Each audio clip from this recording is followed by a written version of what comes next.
Can you imagine having to check your bed every night for freaking snakes? That'd be scary. Don't you have to check your backyard for crocodiles? Do you? Listen, you're not wrong. You're not wrong.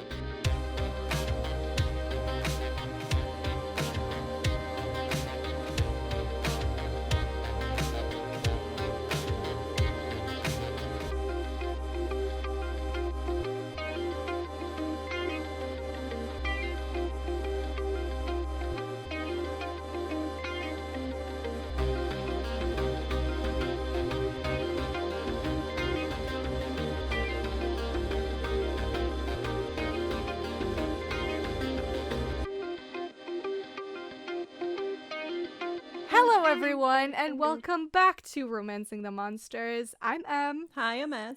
I'm Seth. and guess who's back? Back again. G is back. She's our friend. Hello, hello. So sorry for that cringeworthy introduction. No, that was amazing. Okay, well, you better think so. You better think so.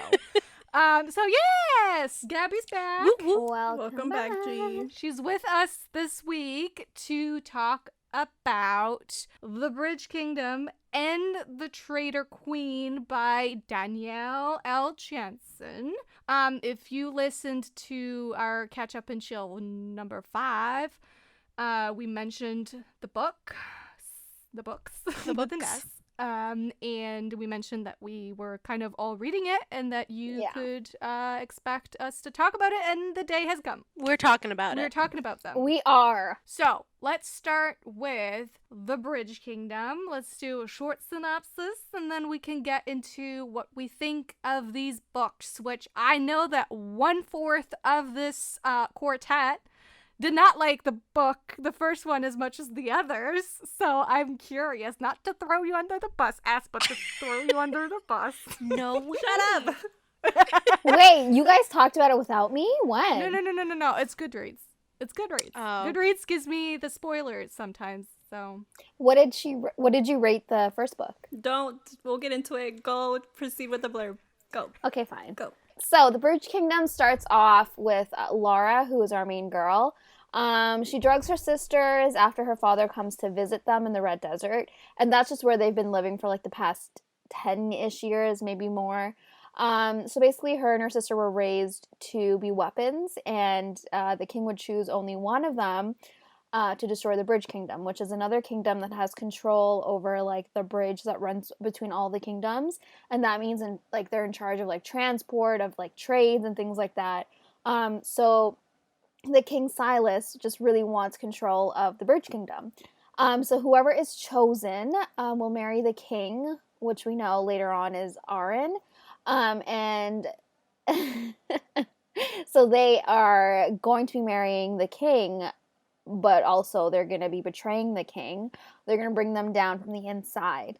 So Lara decides to take, matters into her own hands and drugs her sisters. They're perceived dead. The place sets afire because her father was like, we don't want any loose ends, so I'm just gonna kill everyone that hasn't already died, because he kind of assassinated like the maids, the everyone basically. Anyways, so Lara was just like the last resort. She's just the person that survived. So she goes and she is quickly shown to her new husband, and they get married quite quickly. And the story kind of kicks off from there, in the sense where she meets Aren, and then she kind of she's been brainwashed to believe like he's like this vile villain. He's also wary towards her because he also he kind of suspects that maybe she's planning to betray him. And Lara, we know, is there with a mission. She is there to bring down the Bridge Kingdom, and that means bring down Aren and his people, and he has his sister, and literally everyone that she starts to get to know as the book progresses. And then she is slowly kind of seeing that maybe Aren isn't what she was raised to believe, and she kind of has to I guess divorce the ideas that she has in her head with what she knows versus what she was taught. And she kind of puts things into motion where she kind of can't take them back. And yeah, that's just the general idea of the Bridge Kingdom, the first one. So, What do we think of this book? And since we have a special guest with us, how about you start, G? Or should I start since technically I was the first one to read them? You are the matriarch of this series. You are. Oh Go my for it. God. Okay. I'll keep this brief. I really enjoyed these books. I would say that I enjoyed the second one more, but I thoroughly enjoyed this first book. It's rare, and unfortunately especially rare as of recent years, that I actually lose myself in a story where it's making me just want to keep reading, and I don't want to put the book down, and I'm so engrossed in what's going on page, and so like interested in these characters and involved emotionally in what's going on that like I just get sucked into it. These books did that for me, and this first book, even though I didn't like it as much as the second one, it managed to really grasp my attention and make me want to read that second book. Like, Yeah. I do think it's a solid fantasy romance, just this first book, and it sets up so many things, and it makes you really intrigued, and then you get to the end, and you're like, well, fuck. Now I gotta read the second book. Yes, that end. So yeah, that's my experience with this first book. But I'll get into more depth later on. How about you, Jay? So, in the Catch Up and Chill episode, we kind of touched on it a little bit, but I was reading The Bridge Kingdom as well as another book, and I completely pushed that book aside and gave my full attention to Bridge Kingdom because it's just that good. Like, I really enjoyed it so much so that I was like, forget this other book. And it was a Catherine Moon book, which, as you guys know, I'm obsessed We with know her you right love now. her. So I literally was like, I can't. I need my full attention on Bridge Kingdom. And like March said, like, it is such a solid fantasy romance. Yeah. Um, it just, the maturity, well, we'll talk about that later.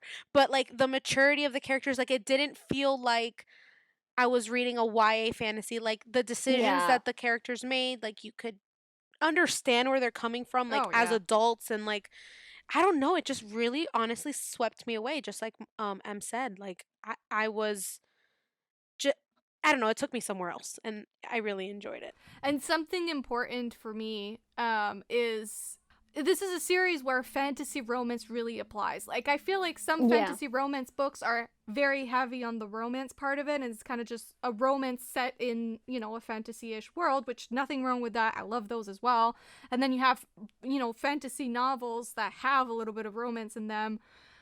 This is truly a fantasy romance to me. Like, it's equal parts romance and fantasy, which sometimes I crave. Like, when I read those very romance-heavy fantasy novels, I'm like, oh, I just wish there was just like a little bit more plot, and like, you know, I wish this fantasy world was a little bit more developed, and this gave me all of that. For Yeah. sure, I would agree. I agree with that as well. Although, like, I feel like the only thing that's really fantasy about this is that it's just a made-up world. Like, it's a mythological world. There's no like creatures. Yeah. So, like, if that's what you're going into when you're reading this book, just expect that it's literally just humans and like their problems in a fantasy world. So for me personally, it took me a while to get into the first book, The Bridge Kingdom, and I don't know what it was. Like, I was into it at the beginning where like we experienced Lara, like it seems like she assassinated her sisters, but then like it kind of hit a lull for me. But then after a little bit, I just like it started picking up, and then like the story started like getting more intense, more layers were added, and I really enjoyed this book. And I guess we'll talk about it later, but like the ending, like the whole big climax of like the betrayal, like the inevitable betrayal, we knew from the beginning what was going to happen. That really reeled me in to the point where, like Marge said, I had to pick up the second book right away, and I just didn't stop reading. I sat on my couch. I'm not even supposed to be talking about book 2 yet, but I just sat on my couch and I didn't even move. I only got up to like use the bathroom and maybe eat and drink water. That was it. I didn't do anything. So safe to say both books really captured my attention, and I couldn't put either of them down. S. Dun dun dun. Okay, don't hate me. It's fucking boring and it sucks. Yo, she didn't say no. Oh my god! Okay, so the Bridge Kingdom. Did you see both ratings or just one? Just one. Just the Okay. first book. Should I say should I talk about in regards to both books or just the Bridge Kingdom? Just the Bridge Just Kingdom. this first one. Okay, Bridge Kingdom. It was an okay read for me. How many stars? 1, 2, No, 3. 2.5? Oh, okay. 3. No, it wasn't a bad story. It's just I didn't connect with the characters or the story as much as I wanted to. But I think it's a situation where it's me, not you. Yeah, okay. And then I kind of blame it a little bit with me getting sick during that time. It's just my mind Was that when you were reading The Bridge Kingdom or The Traitor Queen? Okay, it was The Bridge Kingdom. No, it was when I was reading The Bridge Kingdom. Yeah, like it's just it didn't do anything for me. Okay, so like the betrayal portion of it. I don't know what I was expecting, but it didn't do anything for me. It just What? It was didn't ripping my heart out. But I think I expected the betrayal or the way Aren found out about it. Like I expected it to be a little bit different. Okay. How did you expect it to happen? Okay, because there was a portion of the book where they go to a different city and she's dressed up as a guy and he's kind of like hunting her down like to see what she's gonna do. But he already suspects that she's gonna do something and then she kind of like backs away from her going to like... Isn't that great though? It didn't do anything for me. So I mean, I don't know. That scene was out. My heart was racing. I know, when he like notched the arrow. Yeah, it was like teasing you with what could happen. You know it's coming, and so you're expecting it, and you know it's inevitable. And you have that scene where Aren is suspecting that it might be a thing, and you're like, oh shit, is she gonna do it? And then she doesn't do it, obviously, because mentally and emotionally she's already, decided that she wasn't gonna do that. Yeah. And so it makes him believe she's not gonna do that, which is true, but then things happen anyway, which is like, I love it. I know. I just expected the betrayal part of it to kind of take hold and be like, oh my god, like. But I guess I was expecting it, and it just didn't do anything. See, I knew. I think I don't know if you girls picked it up, but like I knew the moment when she counted the exact same pages that there's still one missing because he wrote that letter and he hid it, and I was like, okay, that's why. Yeah, but that's a question of mine though. Like she counted, and all the papers were there. Yeah. So what happened? Because I think at the top of it there was one where like something about like it was just like a fake letter or something. Hold on, how did it happen again? So she had like something like 26. Yeah, like, it was a pile of 26. Yeah. Okay, and then she wrote on one. Yeah. And then. But didn't she have that like invisible ink thing? So she never actually wrote on one. It was still an empty page. It was there. Yeah. It was an empty page, and then he wrote on it his letter, which he sent. But then later on, when she counted, there were still 26. But didn't he just start the letter though? The letter was started, so he had written a letter out, but he didn't finish. And so she went in, counted the pages, and then ended up destroying the paper with the ink and blamed it on the cat. So that to me just kind of didn't make sense. So I mean, it did for me at least, because like she thought she was in the clear, and it was just like we knew as like the reader that she wasn't in the clear, and like. I don't know, like that was just like, it was stressful from the beginning. Like when she started like... Did he send that letter though? The one that was the ruined letter? Yeah, he did. He sent it when he was telling the king to fuck himself because he was over it. And he's like, I'm like keeping Lara because I love her and she's mine. She's with us. She's changed sides. Not knowing he gave away all the plans to his kingdom. Yeah, that's how the king was able to invade. Yeah, that's where he knew where to invade. But yeah, no, I feel like the whole plot of like the invisible ink was very smart in the sense where like they know like Ithicana was like they're very good with picking up codes and things like that on like their letters. I mean, like, it was exciting that they had the invisible ink, but I also kind of was like, are you not going to check for something like this? I don't know. Right. But I just found, like, I don't know. I was just, like, stressed the whole book. That's all I want to say. I was just stressed. Because I I was knew definitely this stressed. invisible ink is going to be there, you know? Yeah. All right. So are you done, S, or do you have... I will say that I did love one character like a lot, which was the grandma. I knew you were gonna say I fucking love the grandma. I love grandparents in books. And this grandma was just, I wish there was a little bit more of her throughout both books, but I loved her. I love how cunning she is, and she's not a kind grandma, and that's great. She was not kind at all, and like okay, rightfully so. She never gave Lara a chance, and I understand why. Mm-hmm. But at the same time, she was just such a bitch. Like, can she just like fall But that's off the funny. bridge? She's like, a grandma. She's like 80 years No. old. She's allowed to be a fucking bitch, you She was know? great. She's old as dirt. Yeah. And like she has a very interesting background. Yeah, she was one of the harem wives. Yeah, but you'll see it more in the second book for sure. So, you know, I think it explains her attitude. And like she's only like that with everyone else besides Aren. Like she's, you know, a grandma with him, more or less. Yeah. Yeah. I don't know. I think it's interesting, and I love her, and I love grandparents in romance novels. They're Same. meddlesome as fuck. Especially when they take over like a parental role. Yeah. Speaking of characters, how did you feel about Lara and Aren as leads? In the first book, at least. A+. Love them. The thing with like Lara, okay, here's the thing. I actually think that she shines more than Aren 100%. in both Yes, books. I Like agree. she is the star of the show. 100%. He's great. Yeah, I Don't can get me see that. wrong. Love to have him, but like it's her story.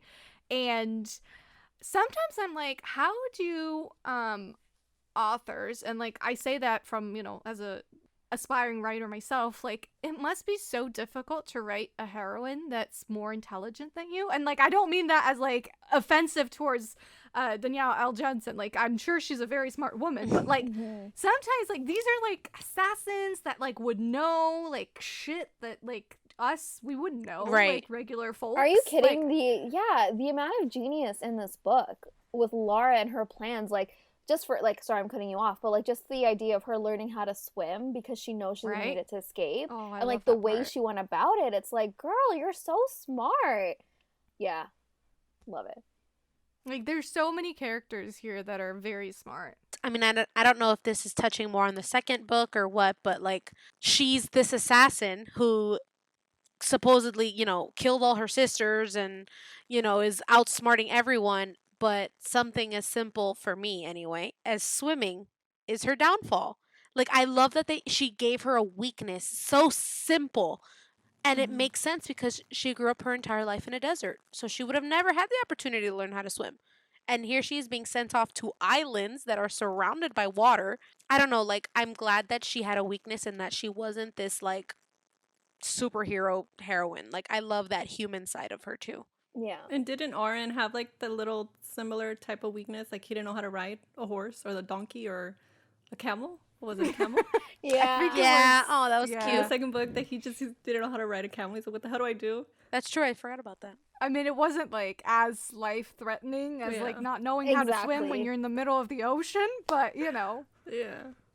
But that was so well done, like her anxiety Mm-hmm. during those scenes of Yeah. like you can feel it like sort of coming in, and you know, like she's sort of struggling because she's thinking like, no, I have a mission, there's things I need to be on the lookout for and I need to be focused, but at the same time her brain is like, no. Panic. Water. And Yeah. the sharks that are trained to eat humans? Yeah, those sharks, not loving them. They were scary, and like I know, like, you know, they can't help it. Sharks are animals. They're in the water. You know, you can't help it. You're in shark infested water. But like they were so scary. And the Snake Island. Oh my gosh, the amount of Yeah. anxiety I felt. First, when Aren was running to get to that entrance to the bridge, and second, in the second book, when Lara was like running because she felt like she had no other choice. And I'm like, girl, you're gonna get eaten by a snake. I'm stressed. You're stressed, and Snake's in the bed. Like, what the heck is this? They're stressed, probably. The snakes are stressed. Yeah, no. And the snakes in the bed, yeah. I don't know. If I'd like to Can you live. imagine having to check your bed every night for freaking snakes? That'd be scary. Don't you have to check your backyard for crocodiles? G?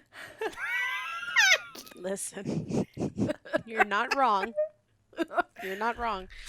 But yeah, no, you see alligators like on the side of the road here and stuff. Like it's totally It's normal. normal. It's like a bunny. It's normal. Bunny on the side of the road.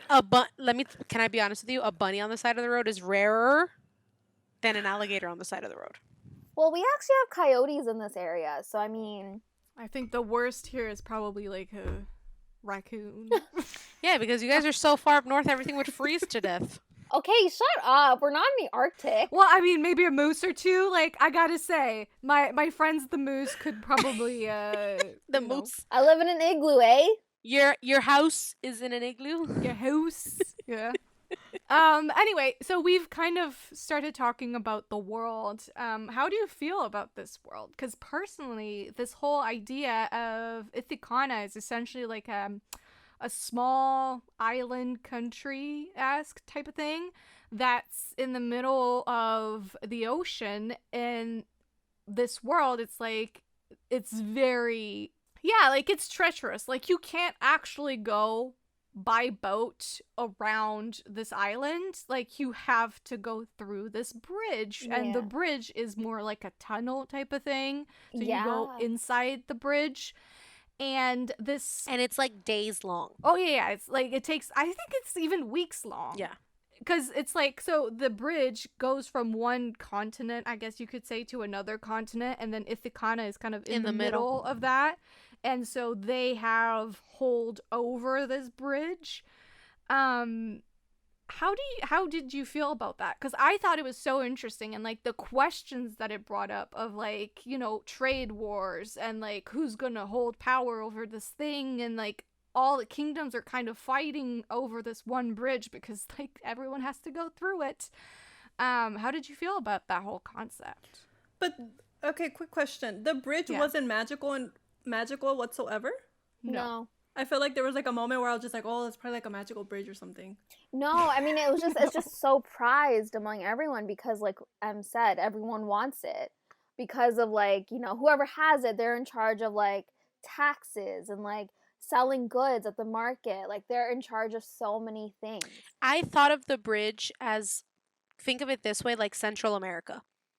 Like it connects South and North America, and without this bridge, there's no way you can get from either end. I was just going to answer S's question because I think the bridge itself is not magical. I think what you were like, oh, because it felt a little hidden.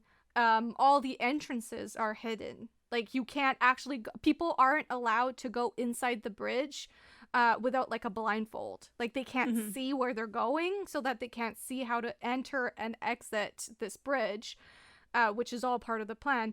But also they had this like country that was hidden away. Like they do have like a full-on country that nobody knows about and nobody knows how to get like there. Arenal.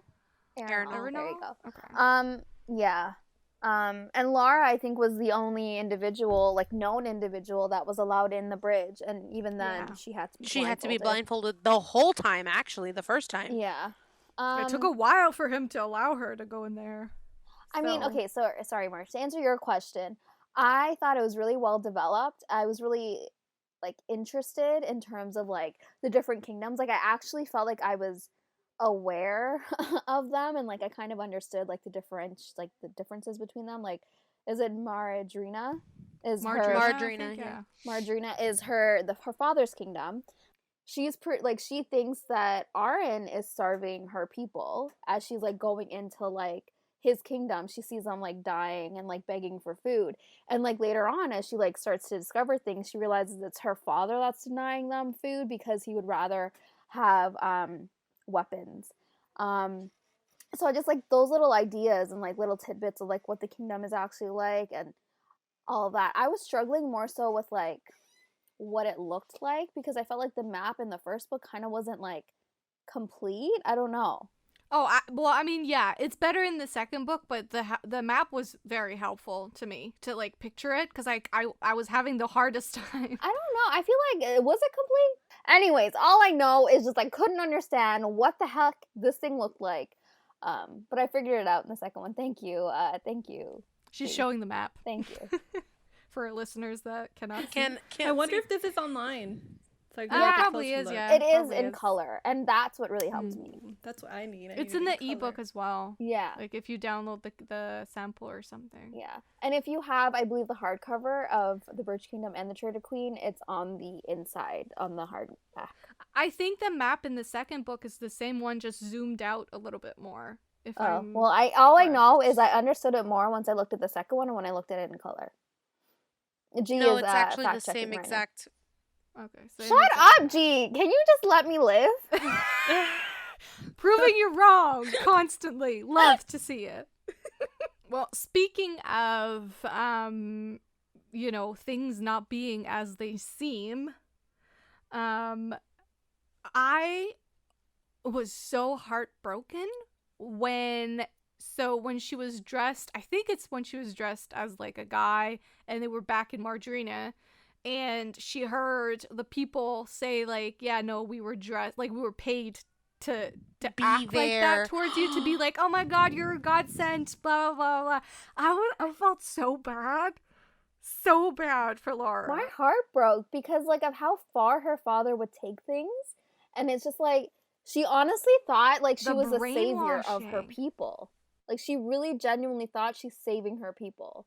There's so many instances of that happening in the book where she starts off with this like grand idea of her kingdom, and it's like chipped away little by little until like at the end she's just left with nothing. Like at the end of this novel, like she's just all she got Defeated. left is herself. Yep. Period. Because like think about it. For years she's forced to believe this sort of like narrative on like this group of people, and then she's like fed all of this information and all this like fake proof, and then all of a sudden like each of it, like you said, is being chipped away from her, and like she's left with really nothing. And it's just like, imagine trying to see the other side, or like see a truth that you thought was a lie. I just feel like, I don't know, I felt for Lara's character so much, despite her, I guess, quote unquote being a villain for these people. And I just like, I don't know, her character. I think it's kind of beautiful, the arc that she goes on, because she like I said, she starts off kind of broken but with a purpose. Yeah. And then that evolves through the story, and then she ends kind of broken but with a purpose. But this time around it's a real good purpose, and not just like exactly. a fake purpose. Her blinders are off. Yeah. I have one point to make, and without getting too political, when Seth was making the point that she just made, again, without getting too political, I feel like a lot of people could read Lara's story, and it's very relevant. That's all I'm gonna say. Oh yeah, I can see what you mean. But I didn't even realize the point that you made, Em, of how she literally started one way and then finished the same way, but not better. Yeah, exactly. Mm-hmm. Like she was on the right path. She started off not on with the wrong Yeah. intentions, and well, the right intentions, the wrong reasons. Right. If that makes sense. Yeah. Like she didn't know the truth. Mm-hmm. And I think you can also look at it in a way that she started the book off thinking she'll be a savior, but in the end she ended up being the villain. the cause of a lot of death. Yeah. And like the Ithicana people, like getting them to trust her was really hard for her, and like she tried to do everything she could, and like she finally started gaining some of their trust when she started being a healer for their people. Okay. So, can we, in order to segue into the betrayal, I feel like we should first talk about the romance. Yeah, no, of course. How do you feel about the romance in this book? Did you like it? Did you not? It was. I hated it. You hated it. I hated it. Oh, I was like, wait, for real? No, are you kidding? The sarcasm was too good. Yeah, for real. I might have an unpopular opinion, but when I look back, when I like zoom out a little and see the overall picture, I understand. But while I was reading it, I wanted there to be just a little more romance. just a little. Like it was good, but like I just wanted a little, just a little like smidged more. Um in the beginning, cuz obviously like towards the end of the book like things happen and the romance does pick up, but um I just like in the beginning I just wanted like just a little more, but then again, like I said, when you look at the big picture, I understand why it was the way that it was. Obviously, they're enemies. They can't just love each other up like one, two, three. No, and they have so many walls up, and like Lara wasn't being who she actually is, and she was hiding a lot of things, and so was he at the time too. It was okay. This book was just okay for me. Like the romance, I wish I would have felt what you girls felt towards the romance, but it was okay, you know? Yeah, I mean, like I can see why you would say that. I do feel like G as well, that I kind of wanted more in this book, and obviously like I read this book not reading the second book. So I can see why, you know, you wanted more romance. And for me, I think the romance like really shone or shined, I don't know what the proper term is, in the second book. And obviously we'll talk about it differently then, but right? Sean shined. I don't know. Shun. Shun. Shown. Shown. Shine. Shown. Well, Sean. clearly, this is not a grammar podcast. No. So clearly we do not You're know. not here for grammar. Anyways, that being said, talking about the first book, I liked how their story started, and that's what this book was. It was the start of their story, in terms of their romance, because they weren't themselves with one another yet, and yeah, it was just the start of their romance, and I thoroughly enjoyed it. Their sex scene was off the charts great. Loved it. I think that some tropes are exciting when you think about pairing them, but they are actually quite difficult to execute together. And I think that enemies to lovers and arranged marriage are two tropes that you want to see together, but they are actually very hard to pair in a believable way. And I think that this book did the best that it could. Did it completely succeed?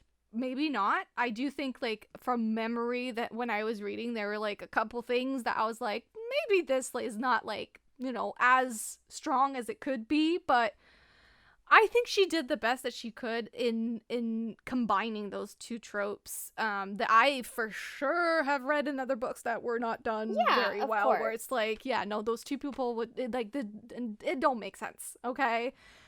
So she did put into place that whole, like, 15 years prior, we had this war, and we came to this understanding that, like, she would marry the little...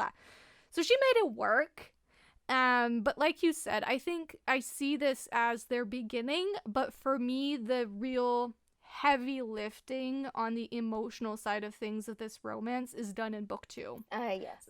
When they have been torn apart by circumstances, and now they have to really work to get back, you know? Yeah, and I couldn't figure out how that could happen. And okay, so we keep going around the betrayal, but let's actually talk about it. Yes. So basically betrayal, what happens... Betrayal! So what happens is, we already said that Lara writes on the paper. She thought she got rid of all the invisible ink papers. She didn't, and Aren sends a letter to her father using that same paper. And sadly, everyone, goes through the bridge and, like, kills people. And anyways, we find out that her sister, is it Marilyn? Is that her name? Yeah. Anyways, so she is working with her father. Like, her father realizes that, their sisters are alive. That bitch was crazy. So crazy! She honestly thought, like, what? She's gonna be, like, queen or whatever? I don't know. Yeah, Anyways, so she decides to attack Ithicana, obviously. She makes it into the kingdom, and she's gonna kill Aren. And then she decides to,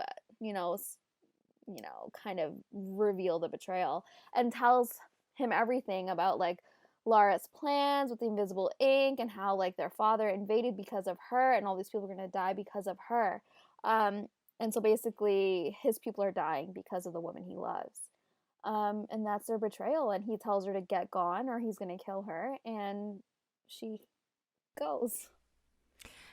What's interesting is that this betrayal is actually even more layered than that. Like, it's quite intricate and complex when you think Yeah. about it, because it doesn't just involve them, and obviously it doesn't just involve their kingdom, because Karis, Lara's brother, Hmm. was involved in this without his knowing. Yes. So I'm Yes. excited to see the repercussions of that, because he participated like in the invasion itself without knowing that He that's didn't what he was know. doing. He thought he was going off to university. Yeah. Is it Harendale? Harendale? Something like Arendelle. that, yeah. Arendelle. Anyways, because he had soldiers on his boat, and he not realizing that they're actually there to. Wait, hold on. Did I miss something? No, they did mention it was her brother on the boat that was crossing. They gave access to it. They're like, yeah, you can cross these waters. You can go. And he didn't. I don't think he. Yeah, you said he wasn't aware of. He Yeah. didn't know. He wasn't aware that he was in there to So he wasn't invade actually going to and take university. over the bridge. I did not know that. I mean, it's in part why he's so mad at his father. I mean, he didn't like his Right. father to begin with, and he was always planning on, like, ruining the old man. But I think this participated in that. Like, it added to it, because he was like, what Yeah. the fuck? Like, I do not condone these, Yeah. choices. So, especially not because his girl is from the kingdom that, I can't. That's wait. interesting. Yeah. How did you feel about the betrayal? I was having a mental effing breakdown the entire time. Marge can attest to that. Can I? Yeah, I was sending you voice messages. You don't remember? She's not gonna remember like she didn't remember we bonded over a Court of Thorns and Roses. She's still bitter about that. No, technically she really doesn't. I actually just went back through our messenger chat. Yeah, we were sending each other voice messages back and forth, and I was like, Marge, I don't want to read it because I know what's happening. I know what's coming. Oh. It was literally impending doom. Yeah. Like Yeah. that betrayal was impending doom because us as the reader, we knew what was happening. We knew what was coming, which made it, depending on how you look at it, the best thing ever and also the worst thing ever. Because you're reading through it and they're like kind of in this honeymoon phase, and it's like, no, stop, please. Like, you know what's coming. Remember the papers? No, nobody wants to remember the papers? Are you sure you don't want to remember the papers? Because we remember the Yeah, papers. let's go back. Baby, don't send the letter. Yeah, so like I literally I remember like reading it like one eye open like this, like because I obviously have to get through this book, but like you know what's coming, and it's, oh boy, it delivered. I will say, I love I love that it was the sister that attacked first. Yeah. I love the way it was done, and like, I don't know, it was amazing. I really I liked it. love the angst that what actually gave away everything was actually a letter from Aren, who was like, I ain't sending her back. She's mine now. I know. Like, it just added to it, because it wasn't like a fuck you to the father. It was like, no. He was accepting this relationship and like actually Yes. wanting to move forward with it and being like, Yeah. fuck your plans, Yeah. old man. But I loved how it was like love and deception. Like, one side was love, one side was deception, and Yeah. Yep. For me, I'm gonna take it one step further. So Okay, for do me, that. so the whole book up until a certain point when he went to show her the truth of like what's actually going on, he was waiting for that other shoe to drop. He was waiting for that betrayal to happen. And once he uncovers that she does plan to betray him, like he figures out she's a spy, she's there for this and this and this reason, he chooses to forgive her at that point. He's like, you know what, I forgive you, it's fine. You weren't aware, you didn't know. Exactly. And she doesn't really tell him about the papers, because she thinks, you know what, it's destroyed, it's done. So he thinks, we're in bliss, we've reached, our happiness, we're together, that's it, we're done. So he wasn't expecting this betrayal at all, because he went all in. He was all in this He relationship. did, and at the same time, he didn't. I feel like both of them through this first book, yes, they wanted this relationship. I think they got to a point where they wanted the relationship and had a resemblance of it, but I feel like both were still holding back in part because of course, because of duty. And that's why I feel like their romantic arc actually pans out really well in the end, because duty was looming over both of them. And because they both lose the one thing that is so important to them and that is holding them back from fully giving in to this relationship, it's taken away. Which means they start book 2 at the bottom of the pit, you know? No, of course, yeah. Which allows them to actually appreciate one another for who they are fully, because they got nothing to lose anymore, type of thing. Like, duty is obviously a thing, but, you know, he doesn't have his fucking kingdom anymore. Like, it's fucking ruined. Right. And she doesn't have anything. She's lonely and, you know, drunk half the time. So, you know, it's just, I think it's really well done in that sense. No, I agree. And, what I meant was, like, they were all in that relationship. They wanted it. Yeah. But, so yeah, sadly, he tries to defend his people and his kingdom, but he gets captured by the end of the story. And do you want to get into the second book, or you want to talk about lasting remorse? So you said you didn't like, you expected more for the betrayal. Question: do you usually like betrayal in books, or? I do, and I think I've just come to realize that when it comes to betrayal, I want to be shocked. I don't want to. I don't want to expect it. That makes sense. I don't like expecting it, because if I know as a reader betrayal is coming, I'm just like, okay, a betrayal is coming, and then it happens, and then it's just okay. I want to be shocked. Like, I want to be like, I can so picture you like putting your book down and being like, that motherfucker. Yes.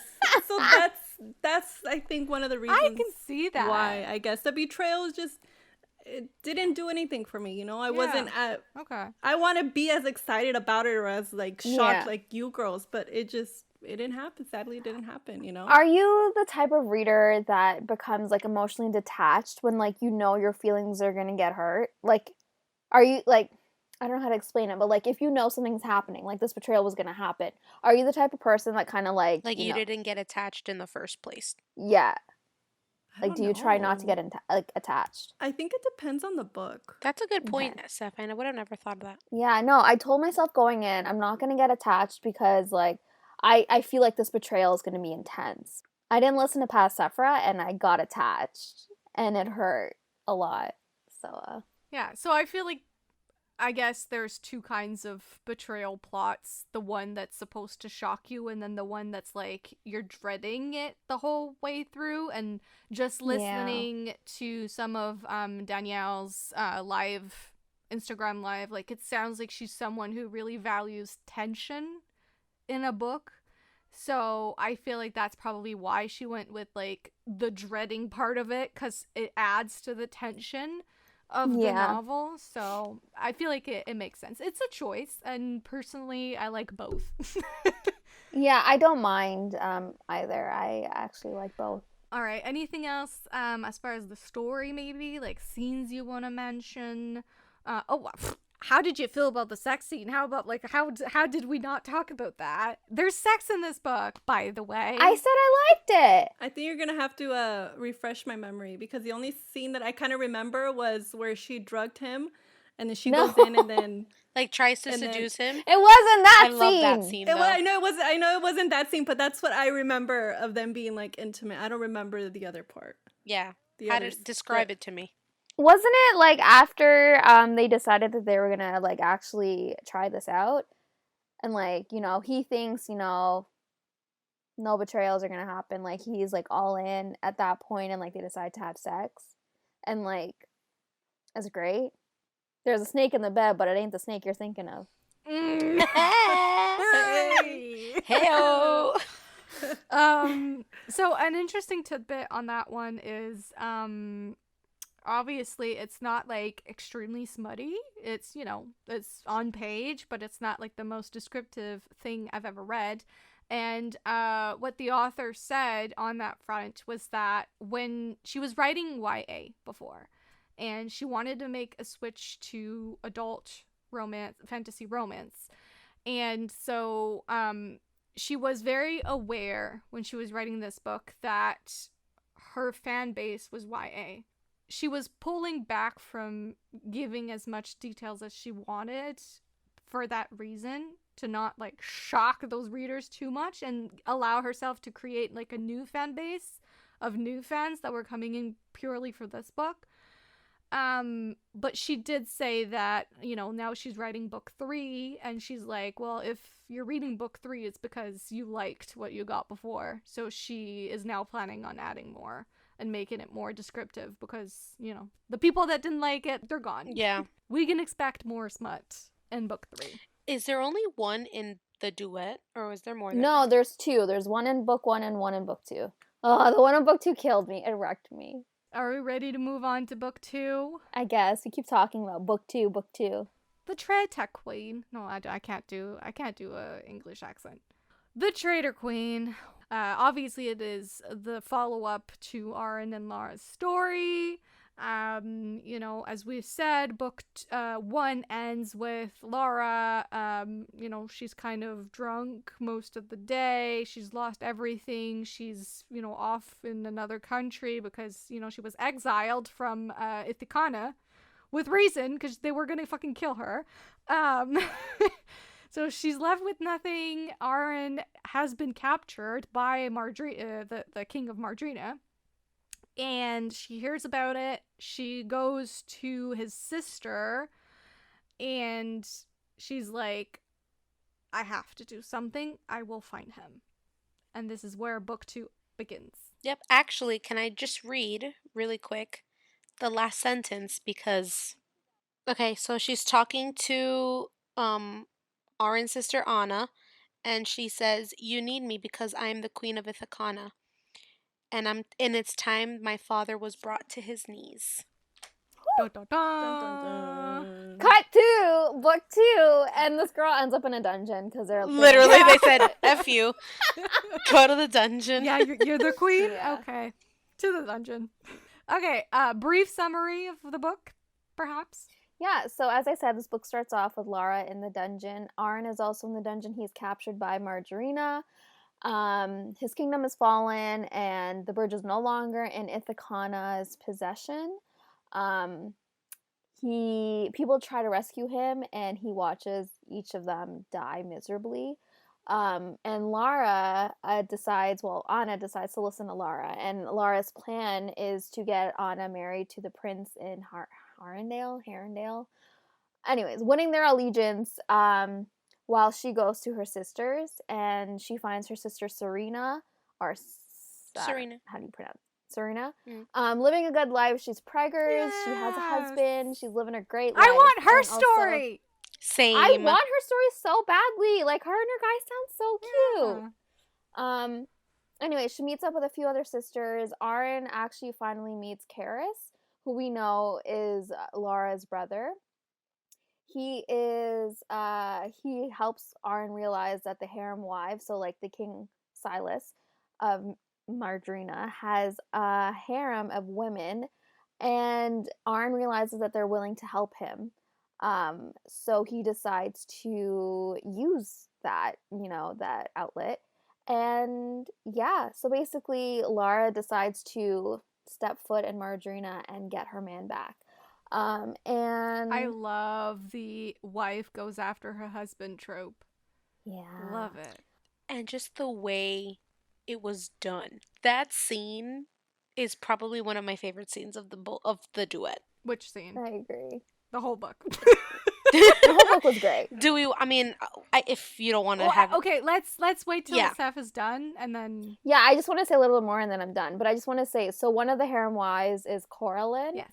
And so she finds the sisters because they've all got to the city at that point, and they formulate a plan, get them out, and Aren is reluctant to go with Lara because of the past betrayal, and they have a plan to go to Valcata, which is another kingdom to get their allegiance after losing it in the first book, because of Laura's advice. Anyways, things happen. Aren is still very much hateful towards Lara. Lara is very much hating herself and feeling overwhelmed with grief and guilt. And they just have to get Ithicana and the bridge back. And that's kind of where the story goes with this one. So how did you like the Traitor Queen? Let's start with S. I Yes, agree. We S. should start with S. Are you sure? Oh, God. Yeah. Oh, God. She hated it. What, did you give this one a 2? Copy and paste book 1 to book 2. Really? Yeah. I'm so sad. Yeah.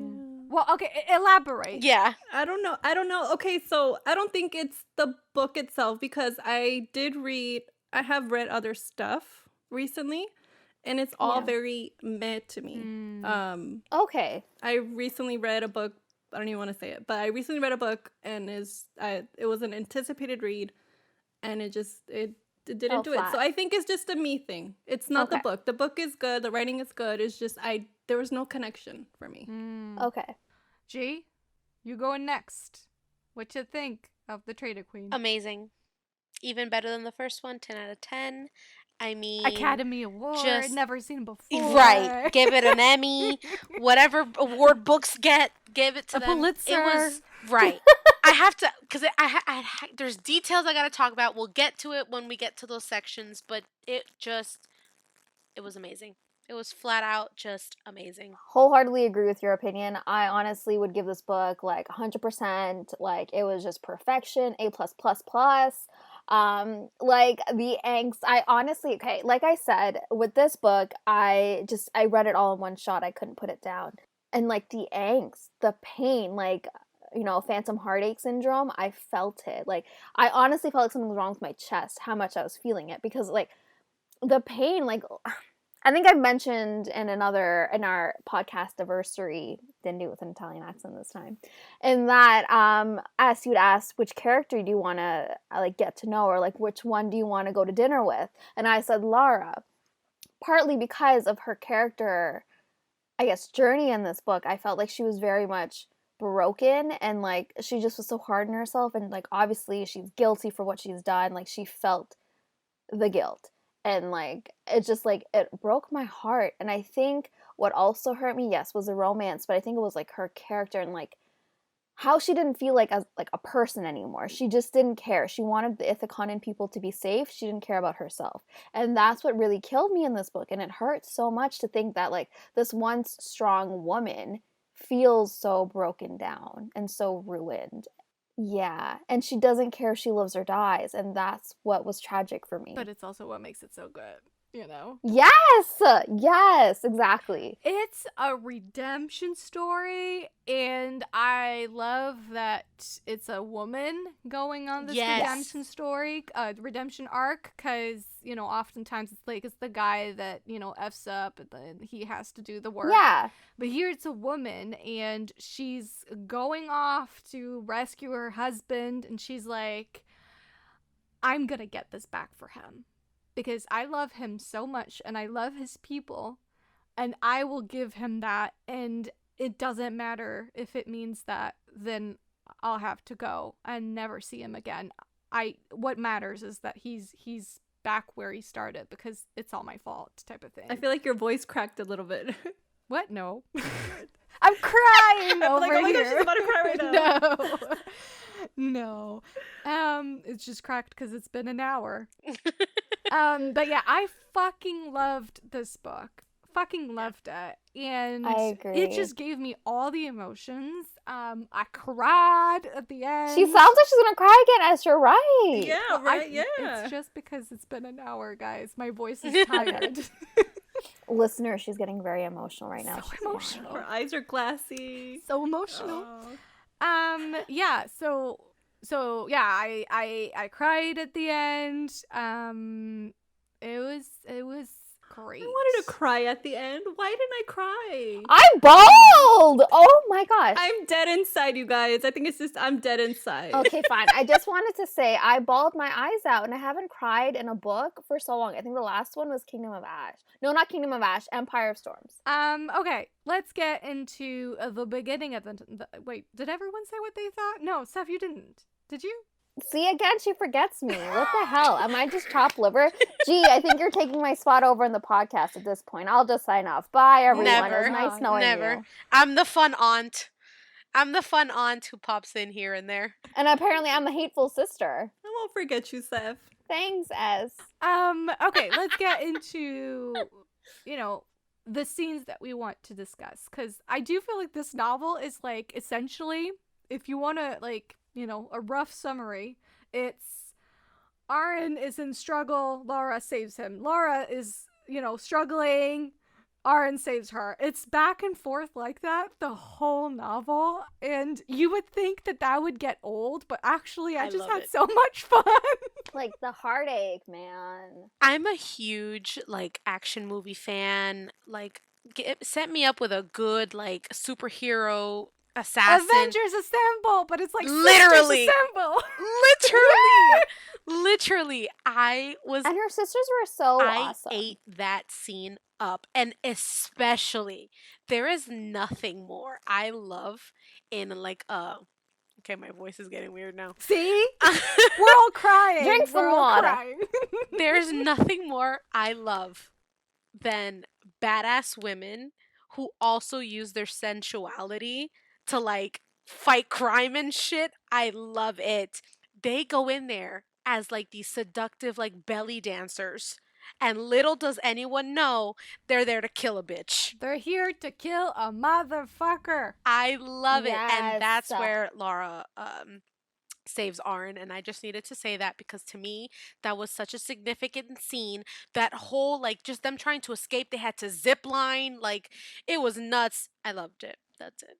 No, I was just going to say it was intense. And I feel like this is the first time, like, not just this instance, but, like, as the book was happening, we're seeing Lara as her true self. Yes. Like, we're seeing her as, like, all that she is. She's free. She's just who she is now. She doesn't have to hide it anymore. Yeah, and she's not, like, hiding anything. She's not, like, trying to temper any part of her personality in any sense. She's using all of her skills and everything that she's learned, as becoming a weapon. Which she wasn't able to do in the first book because she was pretending not to be that person. So now she's just... Exactly. She pretended that she didn't know how to fight. She didn't know how to, like, use a sword or anything like that. But in this book, she's and like... even when she was holding back. Yeah, fully. She's like, oh, I had no idea I knew how to do that. She's Lara unbarred. So, yeah, Lara saving Aren from her father's prison or house, whatever you want to call it. Amazing. And just while Aren was there, I think was pretty significant because we learned about the brother, and of the, is it Coraline, right? Yeah. The harem wife? Yeah. Just, I loved, wow, amazing. Okay, next. Also, like, a small scene that I really liked that's adjacent to that, comes before, actually. It's when they're in the, what was it? It was like a store, and they're, like, downstairs or in the back store or something. Yeah. And Laura's there, and they're kind of putting together this plan, and someone doubts her, and they're like, see, your sisters are not coming, blah, blah, blah. And then, like, they turn around, and all her sisters are there. Like, that's the good kind of cheese. Like, I'm like, yes, I'm here for this. Like, you're doubting her, but they have her back. Yeah, I think it was Jor. Wasn't it Jor who was like, they're not coming? Yeah. Or maybe it was the grandma, because I'm pretty sure the grandma was there. Yeah, I think it might have been the grandma, but I just loved it. Like, I just love how it's like, well, you can doubt us all you want, but we don't doubt ourselves. We're, thick as thieves, we're sisters, and we got each other's back type of thing. Yeah. Sorry, continuing on with your scene that you're talking about, for me, what also, like, caught me to catch feels was when, Coraline decides to stay back, and, like, obviously we don't know if she's gonna live or die, but then, like, Aren is like, why don't you just come with us? And she turns around and she's like, forgive her, or like something, and then, like, Aren is like, why would I forgive her? She doesn't love me, or she doesn't know what love is. And then that's literally what Coraline was saying. She's like, she doesn't know what love is, so just forgive her anyways. So yeah, I love that little scene because it put a little seed in his head. It's when we get our first look at the potential, or like the interesting thing going on between Karis and his girl Zara. Yes, It's when because Karis tells Aren, that make sure you get Zara out. Like, that's our deal. You need to get her out. and he's all pretending like it's just because they have this deal with this other kingdom that they're preparing, the two of them, but it's like, is that it? He's another mastermind I'm curious to know more about. Yeah, because the first thing that Karis says when Zara is back with him is, "Are you okay?" or something like that. And I'm like, yeah, sure. Is that really what you ask? Just like, a regular ally? Sure. Yeah. Yeah, no, it was interesting, to say the least. I'm curious to see where the story's gonna go, or like where it picks up in book 3. Like, is it gonna like take place in wherever book 2 happens with them? Like, what happens with them? It will. Book 3 is the entire plot of book 2, told from Karis and Zara's perspective. What is going on their side? Book 4 goes beyond that. So the technically new content only starts there, but we don't know what Karis and Zara are doing. So it's all new to us, but it's the same timeline, the exact same timeline. So from there,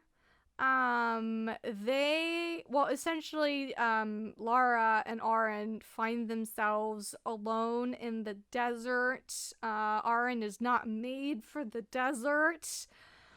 And there's a huge sandstorm. Yeah. There's a huge sandstorm. Their eyes, like, I loved how it was described, because you could feel the freaking grain of salt of salt. It's great. The grain of sand in their eyes, like burning and scratching and bleeding. And so Aren, he was covering his eyes, and like, I just love the like self-sacrificing of like Lara not covering her eyes so that she could get them there, but like he doesn't know. Yeah. And you're like, oh my god, all the little things that you do behind the scene for him that he doesn't know. No, and it's like when he like wakes up and he realizes her eyes are infected, and he's like, wait, what happened? Yeah. Like, and she's like, no, I'm fine, like, don't worry about it. And like, her eyes are literally infected, she cannot see shit. Right, they're swollen shut. Yeah, no, that killed me, man. So yeah, I'll admit that was a good see. There were good moments for us. There was a little something there. Yeah. You felt a little flicker in your heart. Your heart did a little pitter-patter? That's a small pitter-patter. I did like the fact that she went out to get him water. Yeah. Right? Yeah. She went out to the storm. She went back. She went back out. She got him to safety, and then she left again to go to the water, and then came back. And then when he realized everything she'd done just then, I mean, it was the start, He wasn't, they weren't on good terms, but it was the start. And then from there, they end up in I guess, like a village of sorts. Yeah, it's like an outpost. It's like a stop. Yeah, an outpost. And again, like, Lara gets captured because she had a plan that just didn't turn out how she thought it would. And she gets captured, and she's literally stripped naked and, like, attached to a post type of thing, and burning in the sun. And you're like, for a moment there, you're not sure that Aren is gonna help her out. Were you guys anxious about that? No, I honestly was kind of second guessing it. He wasn't gonna help her. I feel like in this dialogue, at one point, he's like, maybe I should just leave her there. Yeah. Yep. Because, okay, honestly, when I finished book 1 and started book 2 and like everything that happened, I'm like, how can he ever forgive her? And how could he ever tolerate her? Or how could he even like just stomach seeing her again because of all the rape and like the murders that she caused with her actions? And it's just like, how does he forgive her? And so like at this point, I don't like, he wasn't like at all entertaining the idea of forgiving her or even like looking at her in a positive way. So like I kind of was like, okay, fine, I guess you'll just leave her here because that's just I expected of you at this point. Yeah. So he doesn't actually leave her. No, he doesn't. He doesn't. And then they manage to arrive at their like meeting point thing. Is it Karis that's there? Someone's there. Is it Karis? No, Zara. Zara's there. But Karis is there as Zara. well, right? Like he stumbles upon them? Karis isn't there. No, just Zara. Zara is there because she's related to the Empress. Okay. So they make it there, and then she's supposed to stay because her grand plan is to go kill her father. And Aren is supposed to go his separate ways with his like. Hold on, you didn't say why they were at Volcata to get Oh yeah, you're right. an army, but that wasn't the case. But instead, Aren ended up getting supplies from Zara for the people of Ithicana because they need food because they're stuck on an island. Anyways, yes. Now it's time for them to go back to Ithicana. First, what happens is Lara decides that she's going to go and try and kill her dad, and she's going to leave Aren. Like, that's where their paths are supposed to divert. But then Aren panics when he realizes Lara's leaving him, and he pulls her back, and he's like, no, I forgive you. You're coming with me. They don't end up in Ithicana yet. They go to where his grandmother lives because they plan to claim that back. And that's, like, Gamir? I was listening to the audiobook, so I don't know. Oh my god, the whole thing with like giving. Wait, is that in the first book that she gives the grandma like laxative? The first book, the laxative. Oh, that's The right. first book. That is so funny. Yeah, I It's like the that shits. scene. That was great. She comes out, it's the shits. But That was funny. as they're going to claim Gamire, however the heck you say it, that's when she volunteers to go to Snake Island to go through the gate. Yeah, sorry, to go through the bridge because everyone else, they're kind of needed. And Aren can't go because he isn't expendable, but she is. She feels like she is, and she decides, all right, I'm going to go. And she literally almost dies, but she makes it up there, and then they end up claiming Gamire.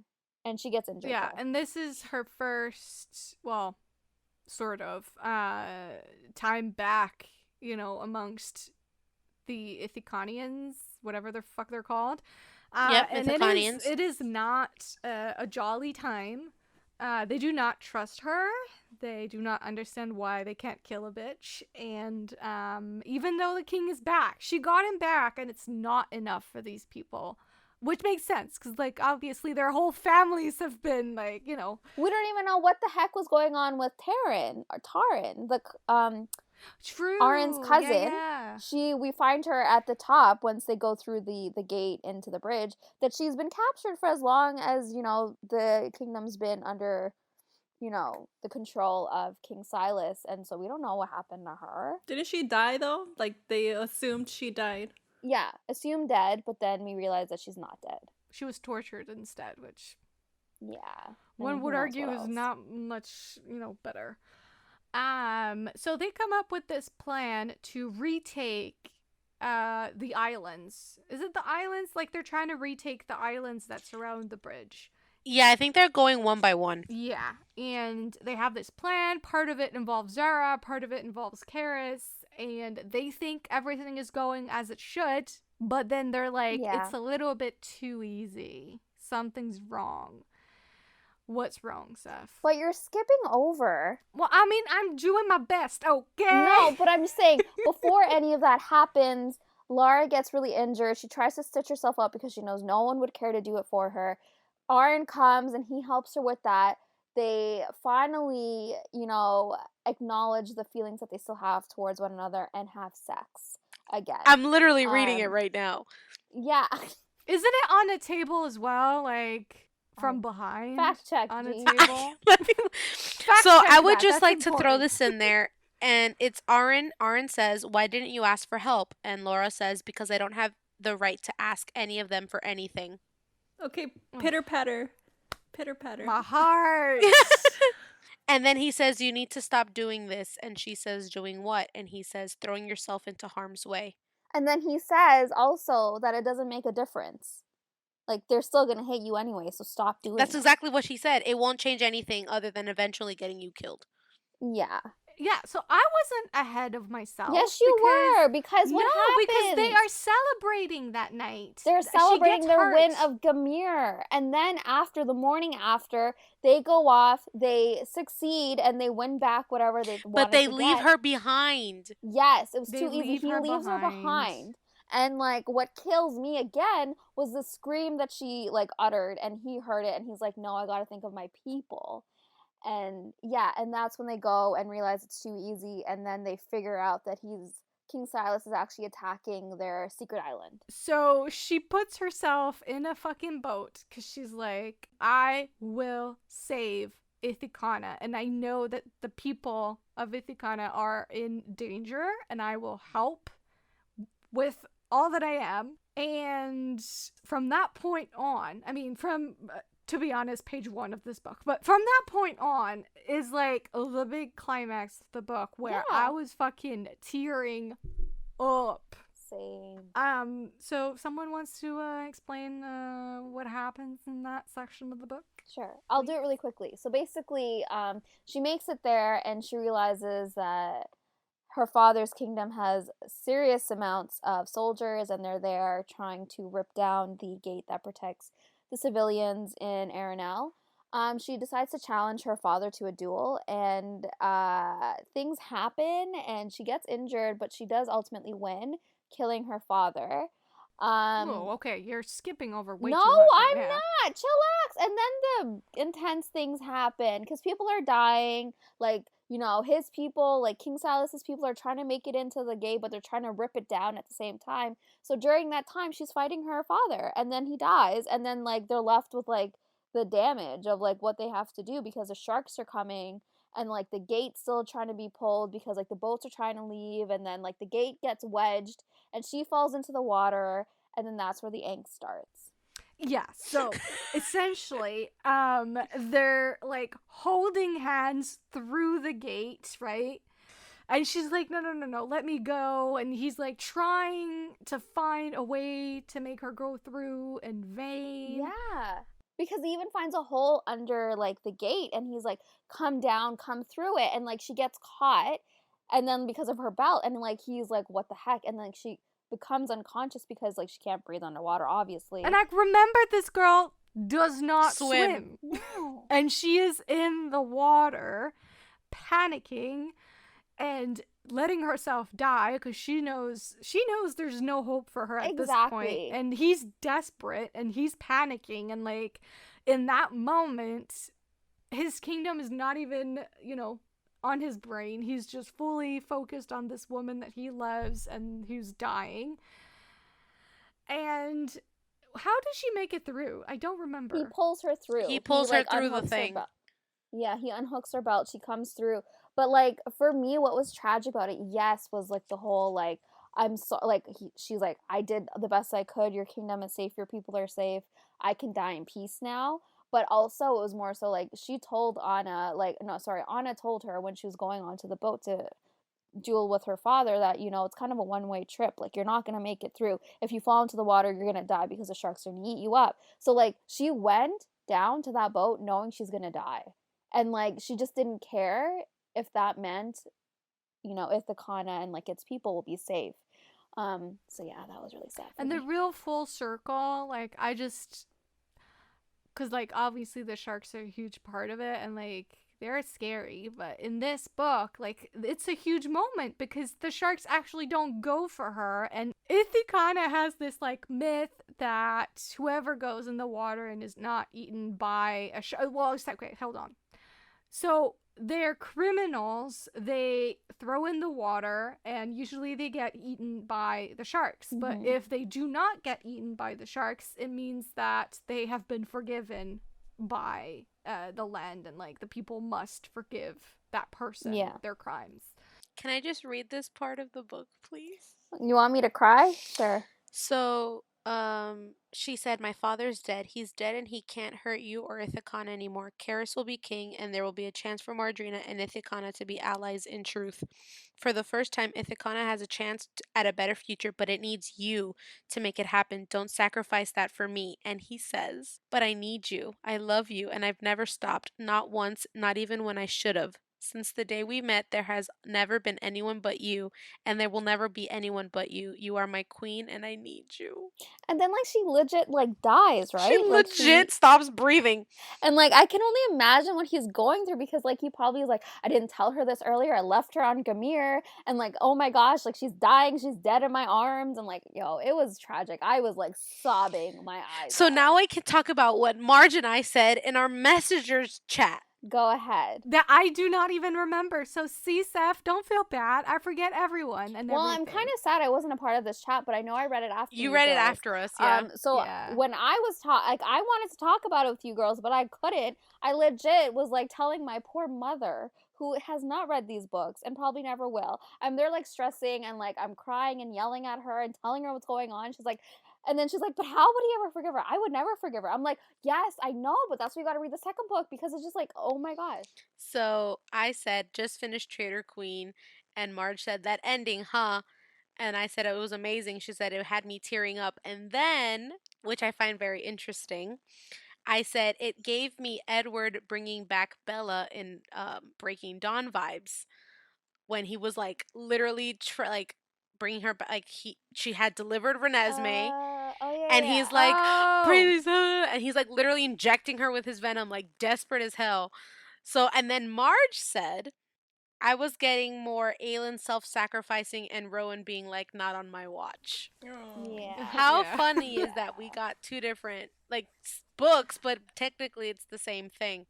Yeah, this gave me big Aelin vibes. Like Lara and Aelin, they would get along. They would get along and understand each other Yeah. and their decisions. Yeah, because like they're both so big on like self-sacrifice and like I don't know, like all the intense guilt they feel with like all the traumas they faced. And yeah, I would think they would get along really well. For me, like what was so angsty was like, sorry, I was gonna say what was so angsty is like he never told her I don't know that like he loves her up until that point. So like it's kind of like he feels like he's scrambling for like all this lost time like because she's dying. So like I don't know, I just feel like that whole scene and the way it was done and the way it was written was so well done in the sense where like I felt all the emotions, I felt all like the what ifs, I felt all like you know what was going to happen and like what was inevitable. Again, it was inevitable. She was going to have to sacrifice herself in some way, shape or form to like I guess earn I don't know some goodness back in the eyes of the Ithicanian people.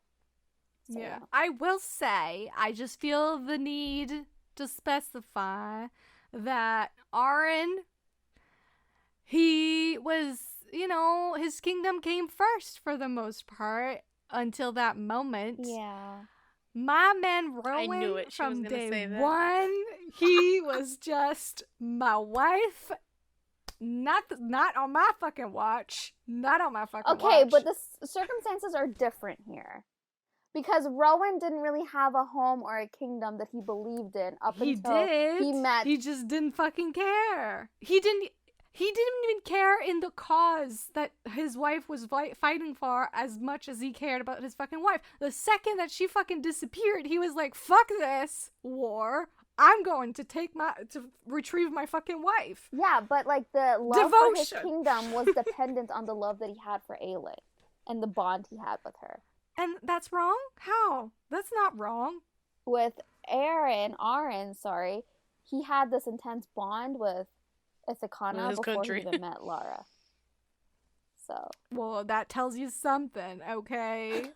Does the man love his job or does the man love his wife? They're both Rowan great loves characters and they're both well written and I do enjoy both story arcs. I love that she's arguing with herself, like comparing them herself, and she's like defending her decision herself. Yeah, why are you comparing? They're so different. They're different species.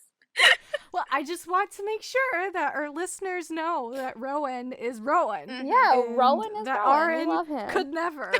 Aren could never. As much as I love him, he could never. He had a strong sense of duty, and that comes from like what he was also taught as a young child because he inherited this kingdom as he was young, and like he honestly believed that like his duty was to his people and like to the bridge. All right, I feel like this is the perfect segue into the monster. What was the monster of the story, girls? What do you think it was for Aren and Lara?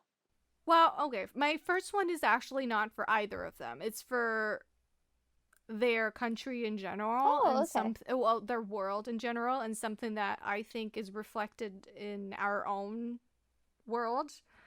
And that's the bullshit wars against, like, around trade and, oh, I'm gonna cut you off of this that you need because I want that, and I'm mad at this country and you are involved with that country, so I'm gonna cut The you stupid off. And politics.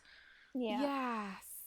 yes, this book was full of that, and it really showed how in the end everyone hurts Yeah. as a result, and no one is a true winner. Because the thing is, like, you could say that Ithicana had power, but it was so strained. Like, it was so difficult for them to hold Yeah. on to it. Every second they're fighting for, like, control. And I love how making one decision, like, okay, let's do this for that country, inevitably meant making enemies of another country type of thing, or withholding something from a country that they had been allies with. Like, it just, nothing was simple, nothing was an easy decision. It was always like, you're gonna hurt someone by trying to help someone else. No, I agree with that, and I feel like we kind of see Aren try to change that, in the sense where, like, from the beginning he tells his people, like, I dream of, like, a kingdom united. I dream of, like, us being one whole. And, like, yeah, that's just what he wants from the beginning, but he doesn't think that's possible because of, like, the selfishness of people, of humanity. And, like, it just doesn't, it's not something that they see it, like, as a possibility, if you get what I'm trying to say. Didn't his parents try, like, aim for that? His mom. Yeah, his mom tried for it. His father didn't want that because he knew that that was all that Ithicana had. If they do not have that, they're literally just a small ass country in the middle of the ocean. Everyone's gonna trample them. So he didn't want that, but the mother was working towards, like, because she didn't want their hidden country to be hidden anymore because it was hurting them. Yeah. That's part of it as well. It's like, it wasn't helping them. It was, those people were starving. During war tides, they weren't able to get out. So, like, it was just a brutal environment too. Like, you brought up the war tides, and, like, that basically meant, like, hurricane season, and, like, was it hurricane season or the opposite? it was hurricane year. literally. No. I'm trying to. What do war tides mean when they can go out? No, Or war tides they cannot go War out. tides is like rough no. So, like, basically, it's just like the environment was brutal. So, like, what are they fighting for? Like, what are you fighting to keep at this point? And it's just like they're just fighting to survive. Well, that's the whole argument. Is why are we holding on to this? Should we hold on to this? And I feel like this kind of, for me, this goes into Aren's, like, I feel like I'm not being nitpicky. So his monster, it's in both books. It's his lack of confidence, or his lack of belief that he can rule. And, like, I think it's, like, maybe it stems from, like, his parents dying really early on, and, like, him not being properly prepared to be king. But I feel like he always second guesses his decisions. And, like, you see that a lot in book 1, but in book 2 it comes into play when, like, he second guesses, like, Lara. Obviously he knows his kingdom would never accept her because of what she's done. And, like, it's just, like, I don't know, I just feel like he just second guessed and had a lot of self-doubt. And I feel like him losing Lara kind of pushed that more to the forefront as well, because he believed in her and believed in, like, her words at that point in book 1. And, like, now he's, like, he kind of doubts himself, in the sense where, like, he saw things in a different way than they actually were with Lara. And that comes into play when he tries to build his kingdom again in book 2 and win his kingdom back. So maybe this is me misinterpreting the book, but I feel like Aren never wanted to be a leader. No, I agree with you. I didn't get the vibe from him that he actually wanted to be. I think he would have been very happy if he would have let Anna be, like, queen. And just, like, he didn't. And so I wonder if his self-doubt that you're talking about is more so just him looking for excuses to not be what he doesn't want to be. Yep. Yeah. I think that's what it is, like, bottom line. He believed himself to be in the wrong place, the wrong role. And so he was looking for reasons to justify his feelings because he never wanted to be in that role. And, you know, that, I guess, is a monster in and of itself. The fact that, like, Anna would have made a great leader. Yeah. But he couldn't give that role to her unless he was dead because he was born first. And that's just how it works. But then again, she also has a treaty with Harendal, or however you say it, to marry that prince. So, like, I don't know necessarily who would lead unless, like, she drops that treaty. I don't know. I mean, for Lara, we basically touched upon it a lot, and it was her guilt. Her upbringing, like the way she was brought up and made to believe these lies, and like if that wasn't the case, we wouldn't have a book. No, you're right. Her upbringing was pretty harsh, and like she's fed so many lies as a child, and like, you know, she had to like be tortured to be like, I guess, quote unquote, you know, trained, brought anew, like broken arms. She was like Aelin, you know, she was forced to fight with a broken arm. Like she was like going through all these tests with like poisons and things like that. Anyways, her upbringing was pretty bad. But I had another monster, and that was obviously what we talked about, was her guilt and her savior complex. Because it did put her in a lot of positions where like she was vulnerable and she didn't necessarily care if she survived or not. Just, you know, she wanted to not be forgiven, but to be able to forgive herself for what she did, because she did carry a lot of self-hatred and self-loathing throughout like the whole entirety of this book. And like she, because of her need to atone like and make things right, she is very ruthless, and she doesn't really spare herself. And like that was just like, I don't know, she just wasn't looking past her need to fix her mistakes.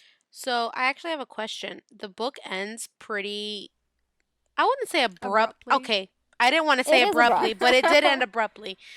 How do you see the several months after the book end? Like, do you think that she's like, okay, yeah, well, I literally died for this country, so I'm good, I paid my price? Or like, how do you see that? Like, I would love to have gotten like an epilogue.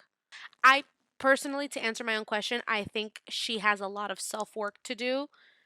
Oh, yeah. It doesn't end there for Lara. Like, just because I don't think, I mean, Ithicana might, I honestly think Ithicana might forgive her before she forgives herself. Yeah, she has not forgiven herself, and I don't know if she ever could. I just feel like she's caused so much, like, so many deaths and, like, so many other traumas to other people that, like, I would love for her to forgive herself, because she honestly, I understood where she was coming from and how it happened. But yeah, she's just full of self-hate.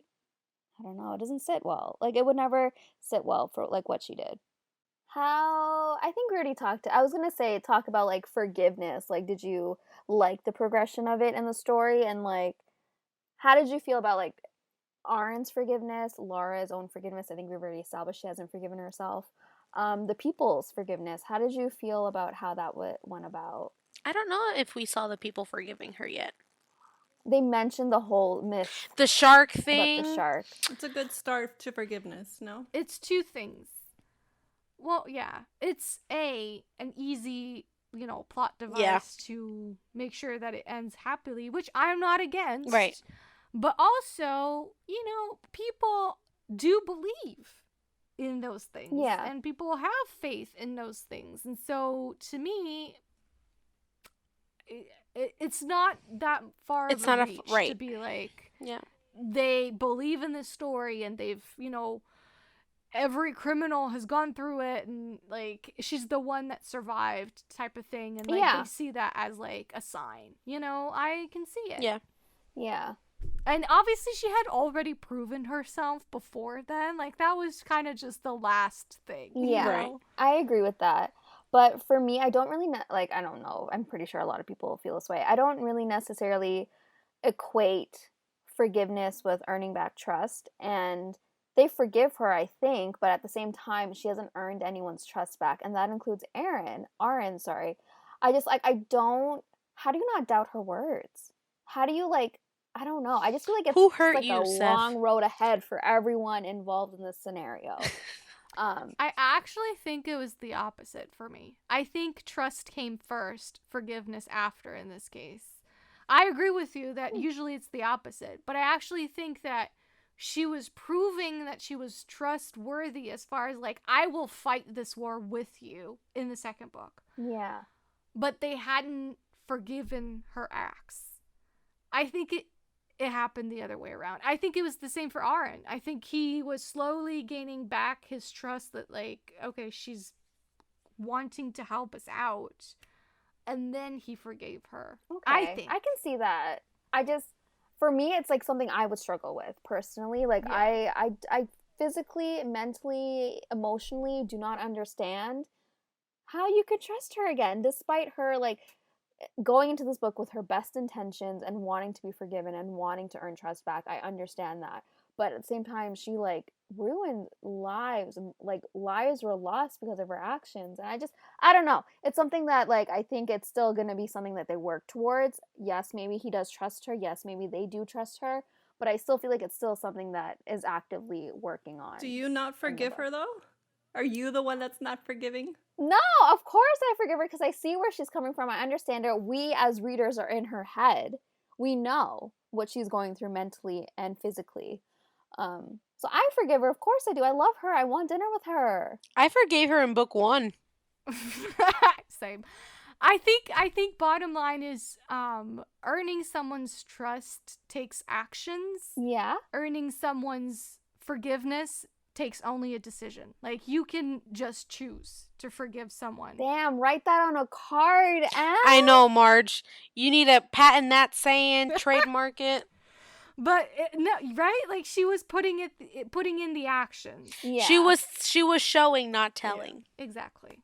Yeah. Exactly. Okay. I can see it that way, yeah. All right. Are we done? Yeah. We're tired. We are recording way later than we Sorry, are guys. used to. It's my fault. It's okay. Honestly, I would do anything for these 2 books here. I loved them wholeheartedly. Yeah. Pat on the back to us for doing a whole episode without notes. For real. I mean, I had my notes, everyone. Fully disorganized. We love chaos. I'll probably be editing this and being like, oh my god, we forgot that scene. And oh my god, we forgot to mention that. And oh my god, and I'll hate You know what's myself. hilarious? It was when I went back through our messenger chat that I realized, oh my god, like, yeah, the ending was pretty serious. Like, she almost died. I don't know. I loved that trope, you know, when, like, the person supposedly dies, but, like, The obviously, best like, doesn't actually die. thing Like, the death trope ever. without the dying. Well, yes, you have to specify that. The death trope. without the death. But they don't die. I love it. It's just, like, the angst is so great because, like, you know, like, they're dead. You have to imagine your life without that person, and then I love that, you know, she magically revives, you know? Like, she's not dead. She ain't dead. Just to get that angst of, like, the other one feeling like they've just been ripped apart and they're bleeding out, you know, emotionally. In front of your face. I love it. I love it. I'm a masochist, but I love it. Remember that witch from Immortals After Dark that was just thriving off of Bowen's angst? That's us. Was it Hella? maintain the opinion that is us. Yes. That was us. She is us. We are her. Yeah, we love the pain. We love What pain. can we say? We love the pain. All right. So I think this is it for this episode. I hope you enjoyed it. I hope you enjoyed these books. You should not be listening to this anyway if you haven't read it. Because we just spoiled everything, and it's honestly a great duet, so you should not do that, and you should not spoil it for yourself. If you read these books and you want to let us know how you feel about them, or you have anything you want to add to our conversation, or you want to shout at us, how could you forget this scene? Reach us online. Shout at us through, online, the internet. You can find us on Twitter at TheRTMPod, on Instagram at Romancing the Monsters Podcast. You can email us if you prefer the long form. You really want to tell us everything we forgot. You can email us at romancingthemonsterspodcast@gmail.com. We also have a TikTok, which is Romancing the Monsters Pod. We are also on YouTube. Just search the name of our podcast and we shall pop up. And Nate, you can find me online as well. Would you believe that? I'm on Twitter and Instagram at Foes and Lovers.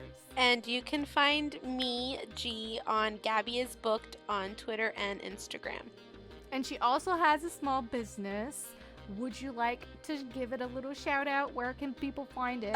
Sure. It's called Within the Magic on Instagram and withinthemagic.com.